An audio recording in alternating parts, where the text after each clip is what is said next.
मेरी सरकार को पंढरपुर तीर्थ को जोड़ने वाले संत ज्ञानेश्वर मार्ग और संत तुकाराम पालकी मार्ग के चौड़ीकरण का काम शुरू करने का सौभाग्य भी मिला है। देश में आधुनिक इंफ्रास्ट्रक्चर के विकास से आज जहां एक ओर विकास के नए रास्ते खुल रहे हैं, तो वहीं दूसरी ओर इससे देश की सुरक्षा को भी नई ताकत मिल रही है। बॉर्डर रोड्स ऑर्गेनाइजेशन BRO ने लद्दाख में उमलिंग ला दर्रा पर 19,000 फीट की ऊंचाई पर विश्व की सबसे ऊंची परिवहन योग्य सड़क का निर्माण किया है।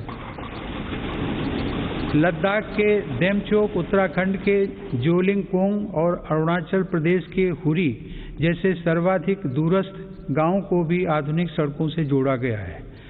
मेरी सरकार भारतीय रेलवे का भी तेज गति से आधुनिकीकरण कर रही है। नई वंदे भारत ट्रेनें तथा नए विस्टाडोम कोच भारतीय रेल की आभा में वृद्धि कर रहे हैं। बीते 7 वर्षों में 24,000 किलोमीटर रेलवे रूट का विद्युतीकरण हुआ है। नई रेलवे लाइंस बिछाने और दोहरीकरण का काम भी तेज गति से जारी है। गुजरात में गांधीनगर रेलवे स्टेशन और मध्य प्रदेश में रानी कमलापति रेलवे स्टेशन आज आधुनिक भारत की नई तस्वीर के रूप में सामने आए हैं। कश्मीर में चिनाब नदी पर निर्मित हो रहा रेलवे आर्च ब्रिज आकर्षण का केंद्र बन रहा है। मेरी सरकार ने गरीब और मध्यम वर्ग का जीवन आसान बनाने के लिए पब्लिक ट्रांसपोर्ट की सुविधा बढ़ाने में भी असाधारण काम किया है। देश में 11 नई मेट्रो लाइंस पर सेवाएं शुरू की गई हैं, जिनका लाभ 8 राज्यों में लाखों लोगों को हर दिन मिल रहा है। भारत आज दुनिया के 4 सबसे बड़े ड्राइवरलेस ट्रेन नेटवर्क वाले देशों में भी शामिल हो गया है। हमने देश में इंडिजिनस ऑटोमेटिक ट्रेन सिस्टम भी विकसित किया है, जो कि मेक इन इंडिया की बढ़ती क्षमता का प्रतीक है। सरकार ने देश में 21 ग्रीन फील्ड एयरपोर्ट्स के निर्माण के लिए भी मंजूरी दी है। इनमें से देश का सबसे बड़ा एयरपोर्ट उत्तर प्रदेश के गौतम बुद्ध नगर जिले में बन रहा है। देश के महत्वपूर्ण कारोबारी क्षेत्रों को बंदरगाहों से जोड़ने के लिए सागरमाला कार्यक्रम के अंतर्गत 80 से अधिक कनेक्टिविटी परियोजनाओं पर भी काम हो रहा है।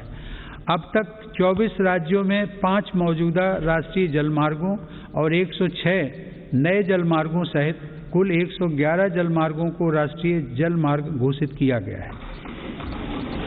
इनमें से 23 जलमार्गों के जरिए माल परिवहन भी हो सकेगा। आधुनिक इंफ्रास्ट्रक्चर की दिशा में सरकार द्वारा 27,000 सर्किट किलोमीटर से ज़्यादा ट्रांसमिशन लाइन्स भी बिछाई गई हैं। माननीय सदस्यगण, बीते समय में हमने देश में आत्मनिर्भर भारत के नए संकल्प को ठोस आकार लेते देखा है। इस संकल्प को रिफॉर्म्स की ऊर्जा से तेज गति प्राप्त हो रही है। नए लेबर रिफॉर्म्स से लेकर बैंकिंग रिफॉर्म्स और इंसॉल्वेंसी एंड बैंक्रप्सी कोड तक सुधारों का यह क्रम बिना रुके अनवरत चल रहा है। विगत वर्ष केंद्र और राज्यों के अलग अलग विभागों में 26,000 से ज़्यादा कंप्लायंसेस की आवश्यकता को घटाया जा चुका है। देश में स्पेस को प्राइवेट सेक्टर के लिए खोलकर संभावनाओं का अनंत आकाश भी उपलब्ध करा दिया गया। पिछले साल भारत की अंतरिक्ष क्षमताओं को बढ़ाने के लिए इन स्पेस का गठन किया जाना ऐसा ही एक प्रमुख कदम है। तेजी से विकसित हो रही ड्रोन टेक्नोलॉजी और इससे जुड़ी संभावनाओं को लेकर भी मेरी सरकार सजग और सक्रिय है। इस दिशा में सरकार ने सिंप्लीफाइड ड्रोन रूल्स 2021 को अधिसूचित किया है और ड्रोन व ड्रोन कलपुर्जों के देश में निर्माण के लिए PLI योजना भी शुरू की है। इससे देश को भविष्य की इस महत्वपूर्ण टेक्नोलॉजी में अपनी स्थिति को मजबूत बनाने में मदद मिलेगी। माननीय सदस्यगण, मेरी सरकार देश की सुरक्षा के लिए दृढ़ संकल्पित होकर काम कर रही है। सरकार की नीतियों की वजह से डिफेंस सेक्टर में, विशेषकर रक्षा उत्पादन में देश की आत्मनिर्भरता लगातार बढ़ रही है।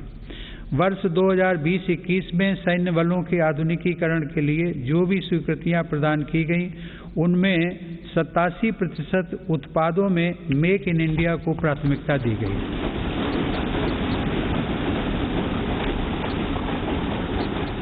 इसी प्रकार 2020-21 में 98% उपकरणों से जुड़े अनुबंधों में मेक इन इंडिया को प्राथमिकता दी गई है। हमारी सेनाओं ने 209 ऐसे साजो सामान की सूची भी जारी की है जिन्हें अब विदेश से नहीं खरीदा जाएगा। रक्षा उपक्रमों द्वारा 2800 से ज़्यादा ऐसे उपकरणों की सूची जारी की जा चुकी है जिनका देश में ही निर्माण किया जाएगा। हिंदुस्तान एरोनॉटिक्स लिमिटेड के साथ 83 LCA तेजस फाइटर एयरक्राफ्ट के निर्माण हेतु अनुबंध किए गए हैं।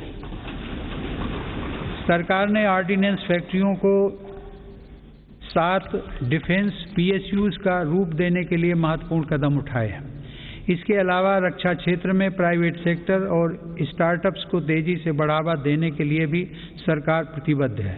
हमारा लक्ष्य है कि हमारी सेनाओं की जरूरत का सामान भारत में विकसित हो तथा भारत में ही निर्मित हो। माननीय सदस्यगण, तेजी से उभरते वैश्विक परिवेश में भारत ने अपने राजनयिक संबंधों को बेहतर बनाते हुए अपनी स्थिति को मजबूत किया है। अगस्त 2021 में भारत ने संयुक्त राष्ट्र सुरक्षा परिषद की अध्यक्षता की और इस दौरान कई अभूतपूर्व निर्णय लिए गए। भारत की अध्यक्षता में ही सुरक्षा परिषद ने पहली बार समुद्री सुरक्षा के विषय पर अपने एजेंडा आइटम के अंतर्गत समग्र रूप से विचार विमर्श किया। संयुक्त राष्ट्र सुरक्षा परिषद ने इस विषय पर पहली बार एक प्रेसिडेंशियल स्टेटमेंट को सर्वसम्मति से अडॉप्ट भी किया।